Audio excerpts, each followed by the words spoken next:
네, 오늘 말씀 출애굽기 3장입니다. 출애굽기 3장 모세의 소명과 모세의 반응이란 제목입니다. 모세가 드디어 이제 그 광야 생활을 하고 40년간 또 광야 생활을 했죠. 40세에 도망자가 됐다가 40년간 광야 생활하고 80세 돼서 하나님의 부르심을 받는 그러한 장면입니다. 그리고 하나님의 부르심을 받는 그 장면에서 모세는 뭐 아무것도 가진 것 없죠. 뭐 내세울 것도 없고 자존심도 없고 이제는 뭘 하겠다는 의지조차도 별로 없고 심지어는 자기 재산 하나도 없어요. 자기 소유라고 생각할 수 있는 양 한 마리도 없어요. 40년간 양을 쳤는데 야곱은 20년간 양을 쳤는데 장인의 양을 쳤는데 거부가 됐잖아요. 근데 모세는 40년간 양을 쳤는데도 내 양이라고 주장할 만한 재산이 없어요. 그렇지만 하나님께서 만나셔가지고 모세를 불러서 이제 쓰시고자 하시는데 모세는 계속 이렇게 거절을 하죠. 내가 누군데, 내가 할 수 있는 게 뭔데, 이렇게 해서 이렇게 핑계대고 저렇게 핑계대고 하다가 나중에 하나님의 노를 이렇게 불러일으키는 정도까지 거절을 하는 그런 모습입니다. 그래서 모세가 자기의 그 힘과 능력과 뭐 여건을 가지고 권력을 가지고 뭔가를 해보려고 했을 때 이스라엘 사람들의 구원자로서의 그 사명감을 느끼고 해서 뭔가를 일을 해보려고 할 때는 다 실패했어요. 아무도 설득을 못했어. 예국 사람들도 설득 못하고 자기 동족인 히브리 사람들도 설득 못하고 그래서 오히려 쫓기는 자가 되고 도망자가 되고 이래서 나그네의 인생을 살 수밖에 없는 그러한 삶을 살게 됐는데 그 모든 인간적인 그 모든 것을 다 내려놨을 때 하나님께서는 그때 이렇게 불러 쓰시는 모습을 우리가 발견할 수 있죠. 그리고 모세가 40년간 양을 칠 때에 물론 뭐 재산 욕심도 없고 아마 모세가 굉장히 마음에 큰 실망이 있었고 답답한 게 있었던 것 같아요. 나중에 내가 입이 뻣뻣해서 못 가겠습니다 이런 핑계 되잖아요. 그래서 제가 그 구절을 보고 제가 아무래도 모세를 많이 닮은 것 같습니다. 누구든지 질문하면 성경 인물 중에서 누가 제일 많이 닮았나 그러면 저는 아무래도 모세를 닮은 것 같습니다. 사람들이 다들 어휴 지가 뭐라고 모세 이렇게 하다가 다른 거는 잘 몰라도 입이 뻣뻣한 거 한 거는 확실히 닮은 것 같습니다. 발음이 잘 안 돼요. 이러면은 막 웃어요. 이런데 모세가 처음부터 그렇게 어눌해졌나 하면 그렇지 않다는 거예요. 후천적이라는 거죠. 그래서 처음에는 뭐 애굽의 왕자로 있을 때는 말도 잘하고 무술도 능하고 학문도 뛰어나고 뭐 문화도 아주 뭐 다 선명하고 이런 정도로 이렇게 아주 탁월한 왕자로서 그러니까 바로의 후계를 이을 수 있는 바로가 될 수 있는 그러한 재질로 자랐어요. 그래서 그 정도의 권력이라든지 능력이라든지 뭐 위치에 있으면은 충분히 이스라엘 자기 백성들을 설득해가지고 애굽이랑 대적해가지고 인도에서 나갈 수 있겠다라고 생각했는데 자기의 예상하고는 전혀 다르게 완전히 그냥 폭망했다고 볼 수 있는 아무도 설득하지 못하고 도망자 시대되는 그러한 모습을 보게 된다는 것입니다. 그래서 모세는 40년간 장인의 양을 치면서 별 희망도 없고 그냥 하루하루 산 것이 아닐까 이런 생각이 들어요. 그래서 하나님께서 모세가 그 40년 동안 광야에서 양부리 치는 것이 그냥 허송세월 보냈나 하면 그렇지는 않아요. 또 40년간 광야 생활을 하잖아. 이번에는 양을 거느린 게 아니라 이스라엘 백성들을 거느리고 그것도 어마어마하게 뭐 200만 300만 되는 그런 엄청난 무리 그리고 양떼들도 소떼들도 있는 엄청난 무리를 거느리고 광야 생활을 하잖아요. 40년간 그것도 또 40년이요. 그래서 광야에 대해서 아주 지리적으로 잘 알고, 광야에서는 뭘 하면 되고 뭘 하면 안 되고, 이거는 되고 이건 안 되고 가장 잘 알 수 있는 사람이 모세예요. 왜냐하면 40년 동안 경험했잖아. 그렇기 때문에 그동안 40년 동안 그 장인의 양무리를 친 것이 허송세월이 아니라 그게 또 하나의 훈련인 거예요. 이스라엘 백성들을 인도해서 영도자라고 그러잖아요. 인도해가지고 그들을 하나님의 백성으로 이끌어가는 수 있는 그러한 토대를, 그러한 훈련을 미리 받고 있었다고 볼 수 있는 거죠. 그래서 40년간 양을 치면서 자기 양 한 마리 없다고 뭐 얘기를 했습니다만은, 그 야곱과 모세가 같은 장인의 양을 쳤지만은 야곱은 20년만 쳐도 거부가 됐는데, 모세는 40년만 쳐도 한 마리 양이 없는 것은 그냥 조금 우스갯소리를 했습니다만은, 야곱은 하나님의 복을 받아가지고 거부가 되고, 또 모세는 하나님의 저주를 받아서 그러면 양 한 마리, 자기 양 한 마리가 없나, 오히려 40년, 20년을 더 쳤는데, 그렇게 얘기했는데 그게 아니고 사명이 달라요. 사명이. 야곱은 부족을 이루고 민족을 이루고 나라를 이루어가는 그 기반을 세워야 되기 때문에 그 20년간 양을 쳤지만 그 거부가 돼도 그게 모자랄 정도의 사실은. 그렇지만 모세는 그 민족을 이룰 게 아니라 그 민족을 이끌고 나가야 되는데 자기 재산이 많으면 그거 할 수 있겠어요? 못한다고. 그렇기 때문에 사명이 달라서 그런 것이지, 누구는 복을 받고 누구는 저주를 받고 그렇지 않다는 겁니다.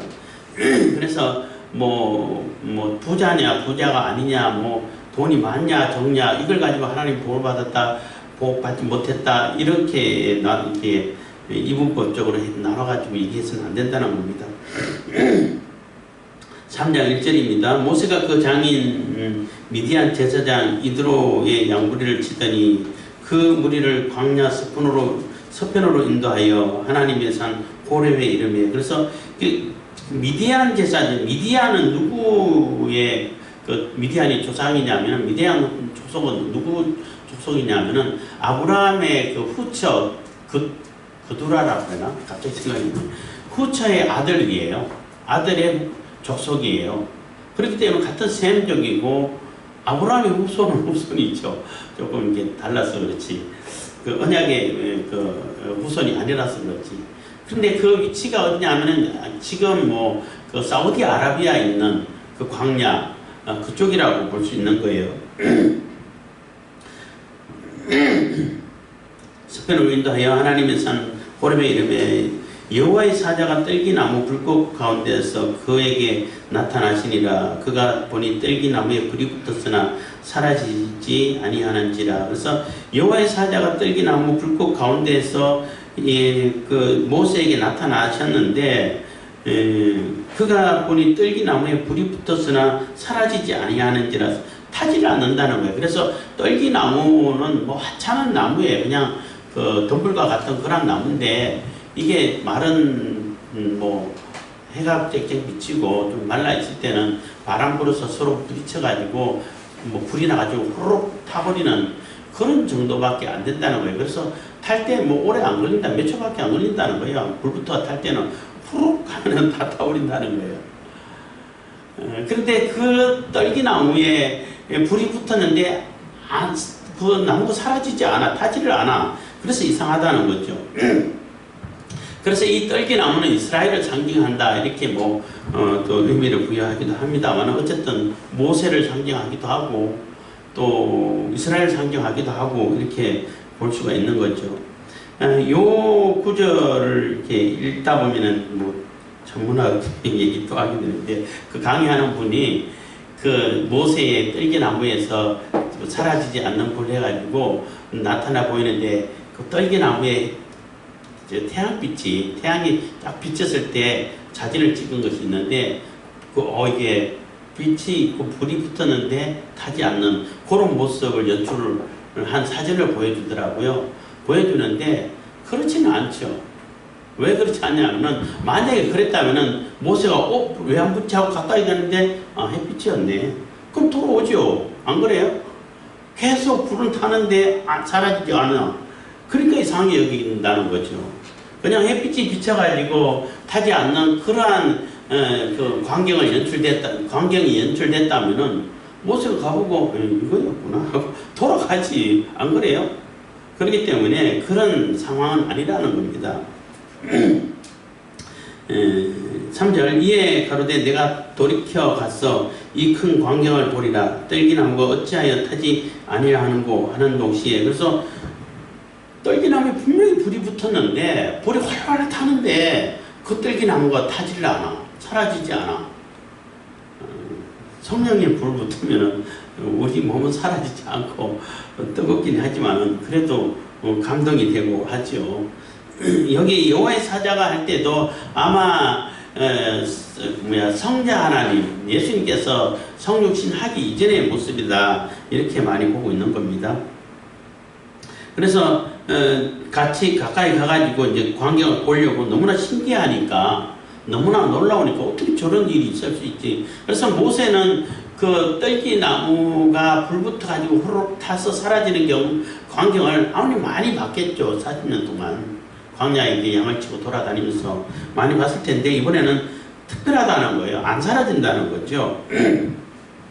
4절입니다. 여호와께서 그가 보려고 돌이켜 오는 것을 보신지라. 하나님이 떨기나무 가운데서 그를 불러 가라사대 모세야 모세야 하시니 그가 가로되 내가 여기 있나이다. 그래서 참 신기하다, 놀랍다 이렇게 해가지고 그 광경을 보러 가까이 가는 그 시점에 여호와께서 이제 모세를 불렀다는 겁니다. 그 보려고 돌이켜 오는 것을 보신지라. 하나님이 떨기나무 가운데서 그를 불러 가라사대 모세야 모세야. 그래서 모세야 모세야, 아브라함아 아브라함아 이렇게 이제 두 번 겹쳐서 부를 때는 두 가지 경우라는 거예요.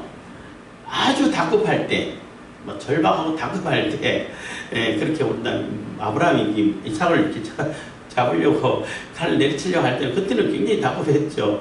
아브라함아 아브라함아 이렇게 부르는 것이고 가장 급했을 때고, 보통 다른 데는 뭐 사무엘아 사무엘아 이렇게 부르기도 하고 했는데 두 번 겹쳐서 볼 때는 그만큼 중요한 일이 사명이 있다는 거예요. 중요한 일을 맡기기 위해 가지고 중요한 일을 명령하고 또 맡기기 위해 가지고 두 번 겹쳐서 부른다는 겁니다. 그래서 두 번 겹쳐 부르는 경우가 나오면 강조죠. 강조인데 이 일이 그만큼 중요한 일이라는 것을 암시한다는 겁니다. 그러니까 모세가 지금 해야 할 일, 모세가 맡아야 할 일이 그만큼 중요한 일이 이렇게 암시가 된다는 겁니다. 그가 가로되 내가 여기 있나이다. 5절 하나님이 가라사대 이리로 가까이 하지 말라. 너의 선 곳은 거룩한 땅이니 내 발에서 신을 벗으라. 그래서 가까이 하니까 이리로 가까이 하지 말고 네가 선 곳은 거룩한 곳이기 때문에 네 발에서 신을 벗으라 라고 했는데, 신을 벗으라 라는 얘기도 또 여러 가지 의미를 많이 부여하죠. 왜 신을 벗으라 했을까? 뭐 신은 이렇게 더러움의 상징, 요즘은 신발이 다 좋지만은 옛날에는 그냥 그 바닥, 그 샌들처럼 바닥에 있고 그냥 끈으로 이렇게 묶어가지고 이렇게 다니는 건데, 그 먼지가 많죠. 더러움의 상징이고 죄의 상징이다 이렇게 대부분 많이 이렇게 의미를 부여하고 해석을 합니다. 그리고 뭐 종들은 신발을 안 신는데 그 하나님 앞에 종이 되라 뭐 이렇게도 해석하기도 하고, 또 애굽 왕궁에 들어갈 때에 애굽의 그 바로의 왕궁에 들어갈 때도 신을 벗고 들어가야 된다는 거예요. 그래서 하나님을 왕으로 모셔라 이렇게 해석하기도 하고 한다는 것입니다. 그래서 요즘은 뭐 이제 이슬람이라든지 다른 데 어떤 신전에 들어간다 할 때 신발을 벗고 들어가는 경우들이 아직도 많이 있다고 그럽니다. 그리고 하나님 가라사대 이리로 가까이 하지 말라. 너의 속옷은 거룩한 땅이니 했는데, 우리가 여기서 거룩한 땅에 대한 개념을 잘 생각해야 하는 것은, 모세가 지금 서 있는 떨기나무가 타고 있고 앞에 서 있는 그곳이 옛날부터 계속 거룩한 땅이었나 하면 그렇지 않다는 거예요. 풍수지리 해가지고 풍수서를 보면은 거룩한 곳이 아주 명당이 따로 있잖아요. 이미 정해져 있어.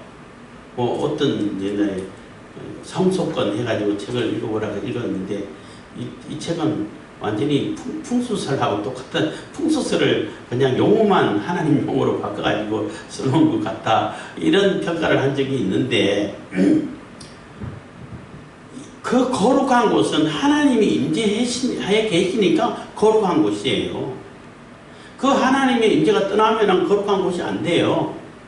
지금 떨기나무에 하나님이 여호와께서 임하셔가지고 여호와의 사자가 거기 계시니까 거룩한 땅이 되는 겁니다. 그래서 여기는 거룩하니까 신발을 네 인간적인 모습, 죄된 거, 더러운 거 다 내려놓고 다 벗으라는 거예요. 인간적인 너의 뭐 권리라든지 뭐 그 지위라든지 다 내려놓으라는 거예요. 하나님 앞에는 다 내려놓고 하나님 앞에 완전히 종된 모습으로 신발을 벗은 상태로 주님 앞으로 주님 앞에 서야 된다는 겁니다. 6절, 또 이르시되 나는 내 조상의 하나님이니 아브라함의 하나님, 이삭의 하나님, 야곱의 하나님이라. 모세가 하나님 뵙기를 두려워하여 얼굴을 가리오매, 그래서 얼굴을 가린다는 얘기는 두려움이 있다는 거죠. 경외감이 있다라고 볼 수도 있는 겁니다. 그래서 모세에게 나타난 하나님이, 하나님을 소개할 때 아브라함의 하나님, 이삭의 하나님, 야곱의 하나님으로 소개하는 거죠. 그러니까 언약의 주체가 되고 언약의 조상이 되는, 족장이 되는 그 족장들의 이름을 불러서 이렇게 소개를 하는 것입니다. 그래서 모세, 너의 그 족속들하고 너의 그 히브리 민족하고 다른 그 별개의 어떤 그 족속과 관계된 것이 아니라 너희 조상 때부터 약속이 있었고 언약이 있었던, 그때부터 하나님께서 조상들을 만나서 이끌어갔던, 언약해왔던 그 하나님이 네게 나타났다는 것입니다. 7절, 여호와께서 가라사대 내가 애굽에 있는 내 백성의 고통을 정령히 보고 그들이 그 간역자로 인하여 부르짖음을 듣고 그 의구를 알고 내가 내려와서 그들을 애굽의 손에서 건져내고 그들을 이 땅에서 인도하여 아름답고 광대한 땅, 젖과 꿀이 흐르는 땅, 곧 가나안 족속, 헷 족속, 아모리 족속, 그리스 족속, 히위 족속, 여부수 족속의 지방에 이르게 하노라. 그래서 하나님께서 이스라엘 백성들의 그 고통을 들으셨다는 거야. 그것을 듣고 알고 있다는 거죠. 근데 하나님께서 뭐 지금까지 못 들으시다가 거의 100년 가까이, 100년 넘게, 아니면 100년 언저리에 왔다 갔다 하는 정도의 그 노예 생활을 했는데, 100년 동안 노예 생활을 하고 있었는데, 그 노예 생활이 100년 전에도 힘들었지, 지금도 힘들지만 100년 전에도 똑같이 힘들었죠. 근데 100년 전에는 안 들으시다가 지금 이제 듣고 얘네들이 힘드네? 이렇게 발견했다는 얘기가 아니에요. 뭐 지난번에도 말씀드렸지만 이스라엘 백성들에게 왜 그러한 고역이 임하도록 노예 생활을 할 수밖에 없고 노예 생활을 하도록 하나님께서 이렇게 버려두셨냐, 버려뒀다기보다는 허락을 하셨냐 하면은, 그렇게 안 하면 이스라엘 백성들이 애굽을 떠나겠어요? 안 떠난다고. 왜? 거기보다 살기 좋은 데가 없는데. 절대 애굽을 안 떠나요. 퍼센트가 안 떠나요. 차라리 나중에는 광야 생활을 할 때 좀 힘들다고 차라리 내가 노예로 살지언정 애굽으로 돌아가겠다고 이런 얘기 하잖아요. 그렇기 때문에 이 노예 생활을 그 100년 가까이, 100년 넘을 수도 있고 100년 정도 이렇게 계속 하다 보니까 완전히 막 미칠 지경이라고 볼 수 있는 거. 이제는 여기서 벗어나야겠다, 떠나야겠다 하는 그러한 간절함이 있을 수밖에 없겠죠. 그리고 하나님께서도 이제는 이끌고 나가면은 따라온다는 거죠. 이스라엘 백성들이 나 못 가면 안 가면 내가 왜 이 애굽을 떠납니까? 이렇게 안 하고 빨리, 하루라도 빨리 애굽을 떠나고 싶은 그런 심정이 이스라엘 백성들에게도 있다는 거예요. 그런 시점이 됐다고 볼 수 있는 거죠.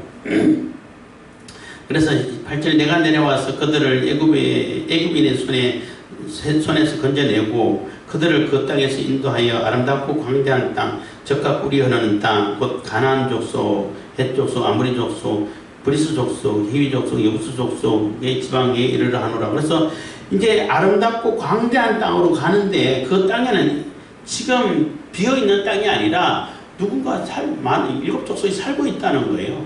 그쪽으로 간다는 거고, 여기 아름답고 광대한 땅으로 인도한다는데, 가나안 땅이 애굽 땅보다 특별히 더 뭐 농사하기도 좋고 살기도 좋고 아름답고 뭐 넓고 이렇다는 얘기가 아니고, 하나님이 함께 하시는 땅, 하나님과 언약하신 땅이기 때문에 아름답고 광대한 땅인 거예요. 그런 그 외적인 조건, 하나님 빼고, 하나님 함께 하심을 빼고 외적인 조건을 따지면 고센 땅이 훨씬 낫죠. 안 그래요? 거기는 굳이 비가 그렇게 많이 안 와도 농사할 수 있어요. 나일강 봄나무로 인해가지고 먹을 거 항상 이게 생산될 수 있는 그러한 곳이 애굽 땅인데, 그래서 하나님이 함께 하시고 하나님이 언약하시고 임재하시는 그 땅이 아름답고 광대한 땅이라는 것입니다. 9절, 이제 이스라엘 자손이, 그러니까 하나님이 언약하신 그 땅, 하나님의 언약이 있는 땅, 그 땅이 광대하고 아름다운 땅이라는 겁니다. 9절, 이제 이스라엘 자손의 부르짖음이 내게 달하고 애굽 사람이 그들을 괴롭게 하는 학대도 내가 보았으니, 그래서 이스라엘 자손의 부르짖음이 내게 달했다는 얘기는, 부르짖음이 언제나 있었죠. 뭐 100년 전에도 있었을 거고, 근데 지금 최고조로 이게 달해가지고 뭐 이스라엘 히브리 사람들이라면은 어느 누구라도 당장 애굽을 떠나고 싶어 한다는 거예요. 그래서 하나님께 부르짖고 소리 지르고 이렇게 하나님께 호소하는 수밖에 없는, 하나님께 호소하는 호소가 다 누구나 다 하는 이런 정도가 됐다고 볼 수 있는 거죠. 그래서 이제 이스라엘 자손의 부르짖음이 내게 달하고, 하나님께서 이제 때가 됐다는 겁니다. 애굽 사람이 그들을 괴롭게 하는 학대도 내가 보았으니, 하나님께서는 이미 다 보고 계셨죠. 이제 내가 너를 바로에게 보내어 너로 내 백성 이스라엘 자손을 애굽에서 인도하여 내게 하리라. 그래서 내가 모세 너를 보내가지고 애굽에서 이스라엘 백성들을 인도하여 내게 할 거다라고 이렇게 하나님께서 사명을 주시는 겁니다.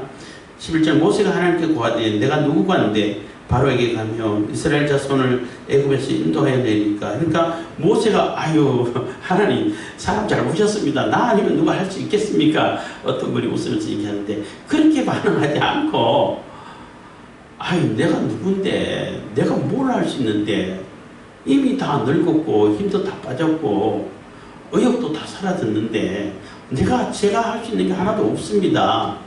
내가 누군데 바로에게 가고 이스라엘을 애굽에서 인도해내겠습니까? 라고 이렇게 반응을 하는 겁니다. 12절, 하나님이 가라사대 내가 정녕 너와 함께 있으리라. 내가 백성을 애굽에서 인도하여 낸 후에 너희가 이 산에서 하나님을 섬기리니 이것이 내가 너를 보낸 증거니라. 그래서 하나님께서는 네가 누구인지는 별로 중요치 않다는 거예요. 내가 너와 함께 하는 게 중요하다는 거예요. 이게 중요한 거예요. 모세 네 힘으로, 네 능력으로, 너의 어떤 그 역량으로 이스라엘을 이끌어내라고 하지 않겠다는 거예요. 그러면 그거는 실패했잖아. 처음에는 실패했잖아요. 그거는 불가능한 거예요. 근데 네가 누군지 그거는 그렇게 중요한 게 아니야. 중요한 것은 내가 하나님이 너와 함께 한다는 게 중요하다는 거예요. 그게 임마누엘이라는 그 표현된 임마누엘 차상이 여기 들어있는 거죠. 그래서 내가 너와 함께 하니까 너는 힘이 있든지 없든지 잘하든지 못하든지 그건 별로 중요하지 않아. 하나님이 함께 하신다는 게 중요한 거야. 그럼 충분히 할 수 있어. 그래서 이끌어내가지고 이 호렙산, 이 시내산 여기서 예배를 드릴 거야. 그게 내가 너를 보냈다는 확실한 증거가 될 거야 하고 이렇게 사명을 주시는 거예요. 그러면 또 모세가 아유 그러시군요, 제가 가겠습니다 했으면 좋았을 텐데 또 안 그래, 또 거부를 해. 그래서 그 호렙산 시내산이 지금 이렇게 그 유적이 발굴되고 또 이렇게 볼 때에 그 시나이 반도라고 한 거기에 있는 것이 아니라 아라비아 반도 있는 그쪽에 있는 게 맞다라고 볼 수 있어요. 그 뭐 흔적이라든지 이스라엘 백성들이 지나오면서 막 그림 그려놓은 거라든지 성경에서 말하는 그 산 모양이라든지 그대로 있는 게 아라비아 반도에 있어요. 아라비아고 반도라고 해야 되나? 그 광야에 있어요. 그래서 사도 바울이 그 사울일 때 이게 회심을 하고 그 3년간 아르베아 가 있었다 그러잖아요. 시내산에 가 있었다고 볼 수 있는 거예요. 어쨌든 13절입니다. 모세가 하나님께 고하되 내가 이스라엘 자손에게 가서 이르기를 너희 조상의 하나님이 나를 너희에게 보내셨다 하면 그들이 내게 묻기를 그의 이름이 무엇이냐 하리니 내가 무엇이라고 그들에게 말하리까. 그래서 모세가 또 하나님께 질문을 드리는 거예요. 그래, 그러니까 이스라엘 자손들에게 고하는데 가가지고 자손들에게 이스라엘 자손들에게 가서 너희 조상의 하나님 나를 보내셨다고 하면은 그들이 반드시 물을 건데 그럼 조상의 하나님 이름이 뭔데? 하면은 뭐라고 얘기를 해야 되냐는 거예요. 대부분 그 이름이라고 하면 특히 우리 사람들 개념이라든지 히브리에서는 이름이라 하면은 그 본질을 나타내는 것을 얘기해요. 본질을 설명하고 나타낼 때 이름을 주로 쓰는데, 뭐 예를 들면은 그 하나님이 그 각종 짐승들을 지으시고 아담에게 그 강한 이름 짓게 했잖아요. 이름을 짓는다는 얘기는 본질을 꿰뚫어 본다는 거예요. 그 사람 그 동물의 본질을 정확하게 보고 파악해가지고 넌 호랑이, 넌 사자 이렇게 지을 수 있는 거예요. 넌 고양이, 뭐 이렇게.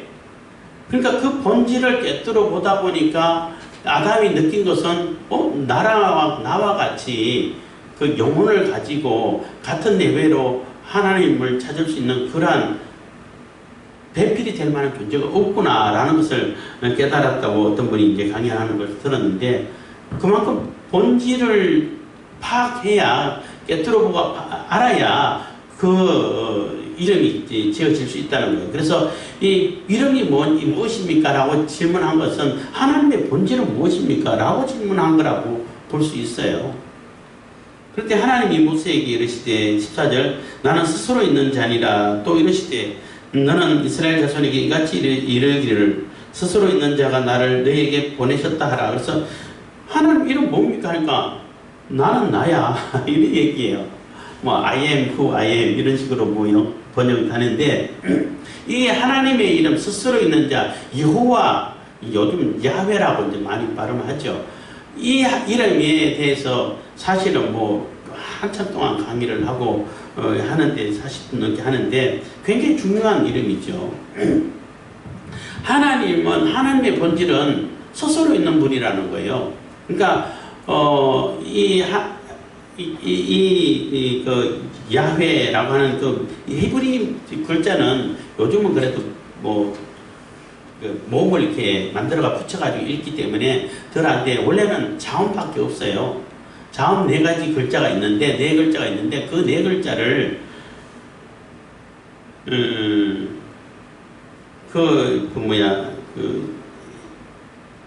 거룩한 글자라고 해가지고 그 단어가 나오면은 히브리 사람들이 안 읽었어. 안 읽다 보니까, 그리고 안 읽고 대신 아도나이, 나의 주님이라는 뜻의 아도나이라고 읽고 그냥 지나갔단 말이에요. 그러다 보니까 그 발음을, 정확한 발음을 잊어버렸어. 하도 안 불러버리니까. 아무도 안 부르고. 그래서 필사하는 자들도 그 여호와 이름을 쓰는 그 붓을 따로 정해가지고 한번 쓰고는 또 깨끗이 씻어가지고 또 뒀다가 그 이름 나면 그 붓 가지고 다시 쓰고 이렇게 했단 말이에요. 그만큼 그렇게 얘기하다 보니까 스스로 이름을 잊어버렸어요. 그래서 못 읽어. 그래서 이 여호와라는 이름이 어디서 나왔나 하면은 그 아도나이라는 그 모음을 그 요 4글자에 갖다 붙여가지고 세음절로 여호와 뭐 이렇게 발음하게 된 거예요. 그러다 그 사본이 발견되고 특별히 또 이제 어떻게 또 알게 된다면은 야훼라는 이름을 찾게 된다면은 이스라엘 사람 말고 주변에 있는 나라들 있잖아요.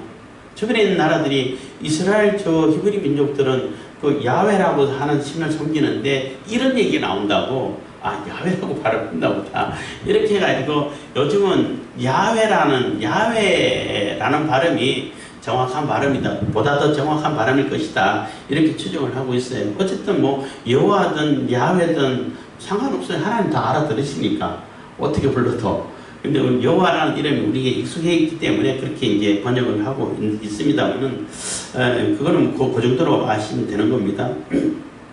근데 스스로 있는다라는 얘기는 무슨 얘기냐 하면은 모든 존재의 창조물, 피조물은 다 원인자가 있어요.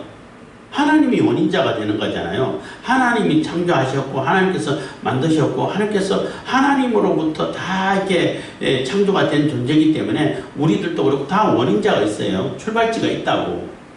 그런데 하나님은 없다는 거예요. 그래서 나이기 때문에 나의 근거해 가지고 내가 나야. 나의 근거에서 나야. 내가 원인자고 내가 존재자야. 뭐 이렇게 해서 원인자가 없는 원래부터 계셨던 스스로 있는 그런 분이라는 거죠. 이게 본질, 뭐 존재론 뭐 이런 얘기도 합니다만은 그래서 주일학교 때 아이들이 주로 질문을 많이 하는 게 있죠. 막 이런저런 얘기하다 보고 아이들이 그런 질문을 종종 해요. 하나님은 그럼 누가 나왔어요? 그래서 하나님 누가 안 나왔어? 안 나왔는데 어떻게 하나님이 계셔요?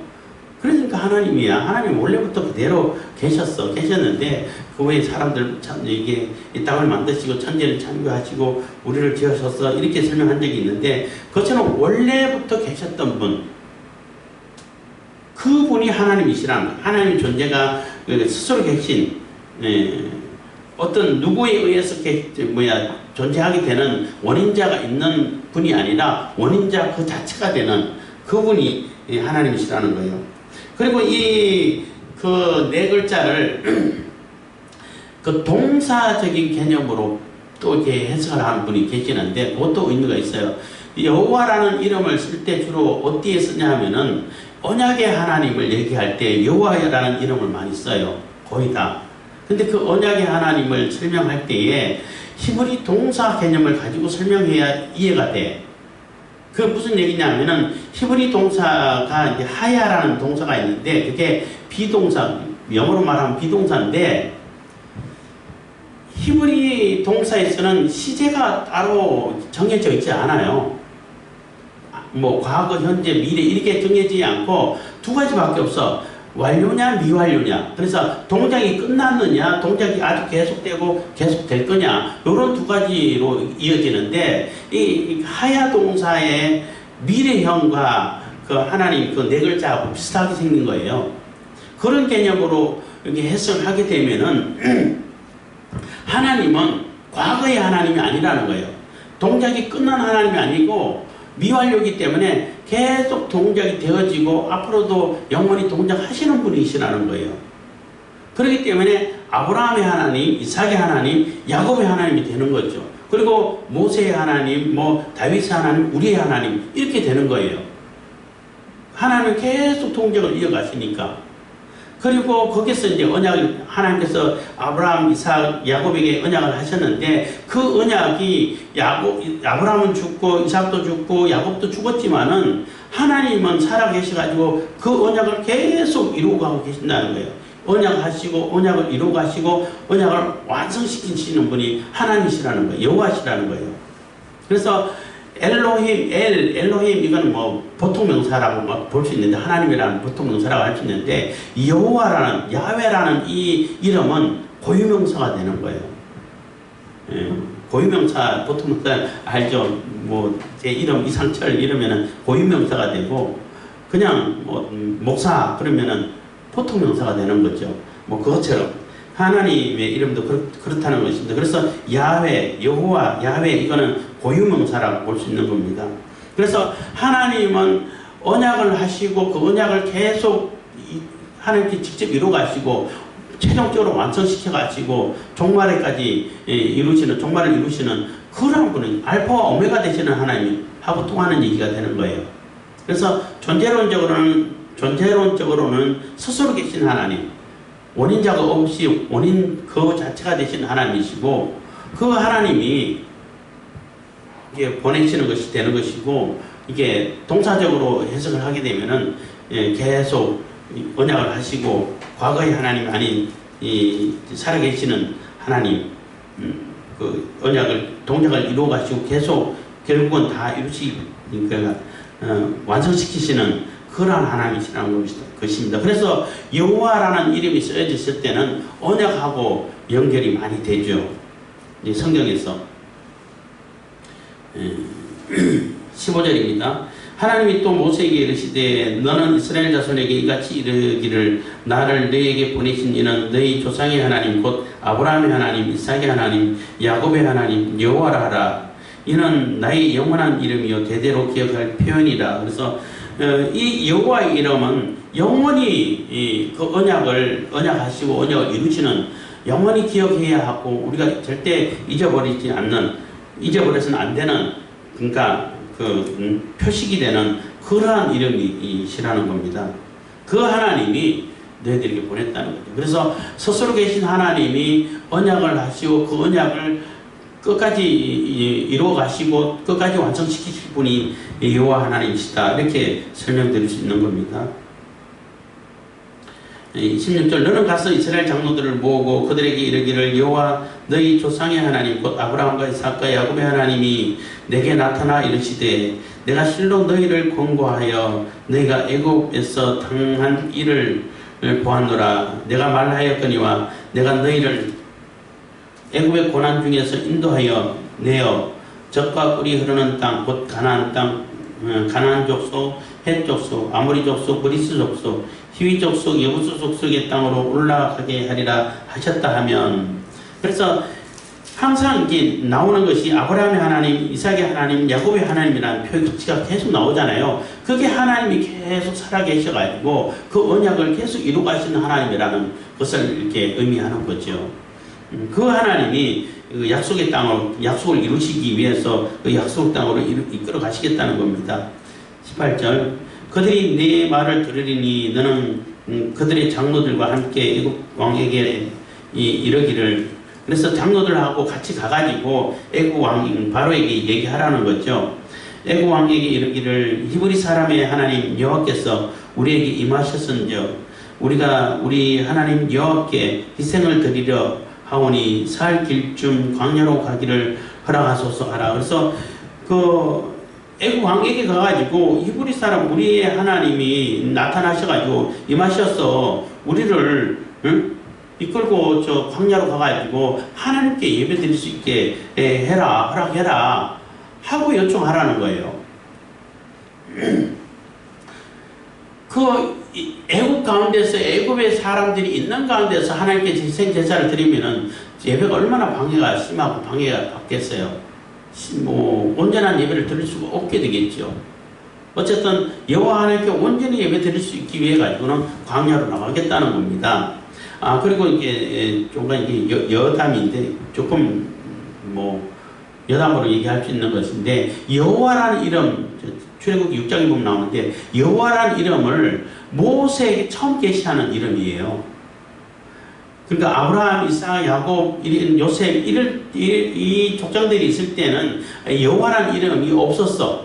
계시가 안 됐었어요. 계시라 이름도 계시인데, 그렇기 때문에 창세기에서는 여호와라는 이름이 나오면 안 되지 않느냐. 그때는 없었으니까. 이렇게 해가지고 창세기는 후대에 쓰인 거다 이렇게 얘기하는 사람이 있는데 그건 좀 어리석은 얘기인 것 같고, 왜냐하면 모세가 썼잖아. 모세가 썼을 때 지금 뭐 광야에서 쓰고 있는, 그러니까 그 부름받기 전에 쓴 게 아니잖아요. 이스라엘 백성들이 이끌어가가지고 시내산에 가서 하나님의 언약을 받고 그러고 쓴 기록이기 때문에 그 이름이 나오죠. 모세가 받았고 모세가 썼는데. 그렇기 때문에 이상할 것이 없다는 것입니다. 창세기에 여호와라는 이름이 나와도 전혀 이상할 것이 없다는 거예요. 모세가 기록했기 때문에. 모세가 기록하지 않고 모세 이전의 사람이 기록했다 그러면은 문제가 되겠지만은. 19절 내가 아노니 강한 손으로 치기 전에는 애굽 왕이 너희의 가기를 허락지 아니하다가, 그래서 그렇게 사흘쯤 광야길로 가가지고 거기서 예배 드리겠다 하고 요청하게 되면은 바로가 바로 얘기 들어주는 것이 아니라 안 들어준다는 거예요. 하지만 하나님께서는 굉장히 강한 능력으로 그 바로를 이렇게 치시게 되면은 그때서야 보내준다는 거죠. 내가 내 손을 들어 애굽 중에 여러 가지 이적으로 그 나라를 친 후에야 그가 너를 보내리라. 그래서 여러 가지 이적으로 칠 텐데 10가지 재앙이 쏟아지죠. 그냥 바로도 대단하긴 대단해요. 고집이 엄청 세. 한두 번 재앙 맞으면 얼른 보내버리면 될 텐데 안 보내. 왜 안 보내냐면은 그 엄청난 200만, 300만이나 되는 그 어마어마한 그 노동력을 보내겠어요? 쉽게 못 보내요. 그게 돈인데. 노동력이 돈이잖아요. 옛날에는. 노예가 돈이에요. 사실은. 그렇기 때문에 안 보내다가 마지막 10가지 재앙이 내려진 후에야 10번째 재앙, 그 장자를 치는 재앙이 내려진 후에야 보내게 된다는 거예요. 21절 내가 애굽 사람으로 이 백성에게 은혜를 입게 할지라 너희가 갈 때에 빈손으로 가지 아니하리니. 그런데 갈 때에 빈손으로 가지 않고 은혜를 입어서 많은 이렇게 그동안 수고했던 수고의 대가를 임금을 다 받아가지고 가게끔 하겠다는 거예요. 22절 예년마다 그 이웃 사람과 및 자기 집에 우거하는 자에게 은폐물과 금폐물과 의복을 구하여 너희 자녀를 꾸미라. 너희가 애굽 사람의 물품을 취하리라. 그래서 애굽 사람들에게 요청을 한다는 건 나 이거 필요한데, 그러면 애굽 사람들이 막 빨리 나가라고, 너 다 줄 테니까 나가라고 이렇게 상황을 만드시겠다는 거죠. 그래서 이스라엘 백성들은 뭐 어마어마한 은금폐물을 가지고 그러고 이제 출애굽하게 되는 그런 상황을 맞이하는 겁니다. 그래서 모세가 하나님께서 모세를 부르실 때에 모세의 그 개인적인 상황은 아무것도 없다는 거예요. 심지어는 의지조차 없고 희망조차 없고 잊혀진 사람, 나그네로 왔다가 나그네로 가는 이러한 모습의 모세였는데 그 모세를 하나님께서는 불러주시겠다는 거죠. 근데 우리가 기억해야 할 것은 모세 스스로 생각할 때는 아무것도 없지만은 아무것도 없고 가진 것도 없지만은 하나님 보실 때는 하나님 쓰시기 위해서 훈련을 아주 똑부러지게 잘 하신 거예요. 아주 철저하게 훈련을 하셨어요. 그래서 이 얘기를 왜 하냐면은 자꾸 사람들이 무식한 자를 들어서 지혜 있는 자를 부끄럽게 하고 무능한 자를 들어서 강한 자를 이기게 하시고 이런 구조를 가지고 공부 안 하고 공부 그럴 필요 없어. 하나님은 다 쓰시고 이렇게 얘기하는 사람들이 가끔가다 있는데 하나님 절대 무식한 자를 들어서 쓰시는 건 맞아요. 맞는데 절대 무식한 그 상태로는 안 쓰셔요. 어떻게 써? 그 무식한 자를 들어가지고 하나님께서 원하시고 하나님께서 쓰시기에 합당한 모습에 훈련을 해가지고 빡시게 훈련을 시켜가지고 그렇게 해서 쓰시는 거예요. 다 갖추게끔 만들어서 그렇게 쓰시는 거예요. 근데 지혜 있고 나름대로 지식이 있다고 한 사람들은 왜 잘 안 쓰시려고 하냐면 말 안 들어. 시키면 시킨 대로 안 해. 훈련을 잘 안 받아. 그렇기 때문에 잘 못 써요. 근데 무식한 자들은 모르기 때문에 하나님께서 시키는 대로 시킨 대로 잘해. 다 하라는 대로 다 한단 말이에요. 그렇게 훈련을 시켜가지고 그 훈련의 강도가 이 하나님께서 맡기실 사명을 감당할 정도 되면 그때 쓰시는 거예요. 그렇기 때문에 모세 스스로 볼 때는 아무것도 없고 뭐 준비된 것도 없고 그냥 할 수 있는 것도 없고 다 이제 내려놨고 뭐 의지조차도 없는 그런 상태로 보이겠지만은 하나님 보실 때는 가장 쓰시기에 합당한 모습의 모세가 된 거예요. 그래서 쓰시는 거예요. 우리도 마찬가지예요. 하나님 앞에 쓰임 받을 때는 하나님께서 우리를 반드시 훈련시켜요. 공부도 시키고 훈련시키는데 내게 주어진 일을 그때그때 열심히 잘 감당하면은 이거 내 사명하고 감당 상관없는 것 같은데 그거 따지지 말고 내게 주어진 일을 열심히 잘 충실하게 되면은 그만큼 훈련이 빨리 이렇게 되니까 고생을 덜 해요. 그건 확실해. 이렇게 안 하고 이렇게 뺀질 저렇게 뺀질하고 안 하면은 고생하다가 결국은 하나님께 쓰시려고 하면 쓰시죠. 그렇기 때문에 절대 하나님께서 부르실 때에 순종하고 따르는 것이 중요하고 하나님께서 우리에게 아무런 의미 없이 훈련시키지는 않아요. 우리는 잘 깨닫지 못하고 알지 못하지만은 그래도 그 훈련에는 반드시 나중에 하나님께서 이렇게 하시려고 훈련시키셨구나 라고 깨달을 때는 오죠. 그렇기 때문에 하나님의 언약, 은혜를 믿고 하나님의 언약을 믿고 하나님의 약속하심을 믿고 하나님께서 일하심을 살아계신 하나님을 믿고 그 하나님을 믿고 내게 주어진 일을 충실히 할 때에 나도 모르게 훈련이 돼서 하나님께 쓰임받게 되는, 하나님께 쓰시고 하나님의 사명을 감당하게 되는 그러한 하나님의 종이 된다는 것입니다. 기도하겠습니다. 사랑해 주신 감사합니다. 이 시간에도 내가 보내 주신 감사드립니다.